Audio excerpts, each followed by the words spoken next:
जायखेड्यात बालसंस्कार शिबिराचे आयोजन, 125 विद्यार्थ्यांचा सहभाग। बागलाण तालुक्यातील प्रसिद्ध संत हरिभक्त पारायण कृष्णाजी माऊली जायखेडकर यांच्या समाधीस्थळी कृष्णाई प्रतिष्ठानतर्फे 8 मे 2025 ते 23 मे 2025 या काळात बालसंस्कार शिबिराचे आयोजन करण्यात आले। हरिभक्त पारायण सौ यशोदाजी अक्का जायखेडकर यांच्या मार्गदर्शनाखाली होणाऱ्या या शिबिरात 10 ते 21 वयोगटातील एकूण 125 मुलांनी उत्साहाने सहभाग घेतलाय। शिबिरात प्रार्थना, सूर्यनमस्कार, गीतापाठ, गायन, टाळपखवाज, वादन आणि विविध खेळांचा समावेश असेल।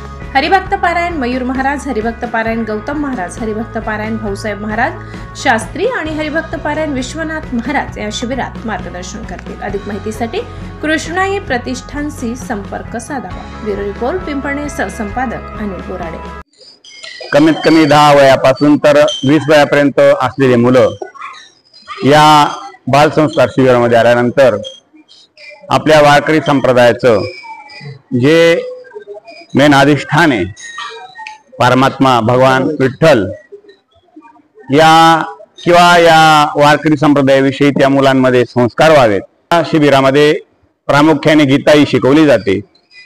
त्याच्यानंतर गीतेबरोबर हरिपाठ कसा म्हणावा, हरिपाठ त्यांच्याकडनं पाठ करून घेतला जातो, काही अभंग पाठ करून घेतले जातात, गीतेचे श्लोक पाठ करून घेतले जातात। त्याच्यानंतर हनुमान चालीसा सकाळी म्हणून घेतली जाते, सकाळी प्रार्थना होते। त्याच्यानंतर त्यांनी टाळ कसा वाजावा, टाळाची पद्धत 2-3 प्रकार आहेत टाळाचे, ती पद्धत त्यांच्याकडून करून घेतली जाते।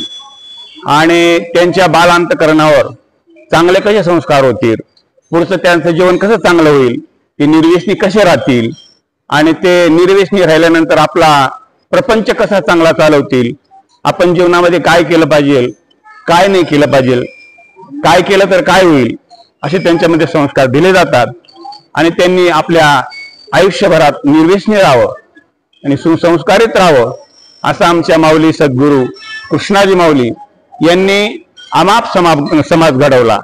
आणि त्या समाजांना हीच त्यांनी दीक्षा दिली की तुम्ही निर्व्यसनी व्हा, अंडी, रंडी, ब्रांडी, गुटखा, तंबाखू याच्यापासून दूर राहा आणि संसार पण करा, संसारात राहून परमार्थ करा आणि त्याच्यामध्ये राहून आपण परमार्थ केल्यानंतर आपला उद्धार कसा होईल हे पण त्यांनी लोकांना दिशा दिली।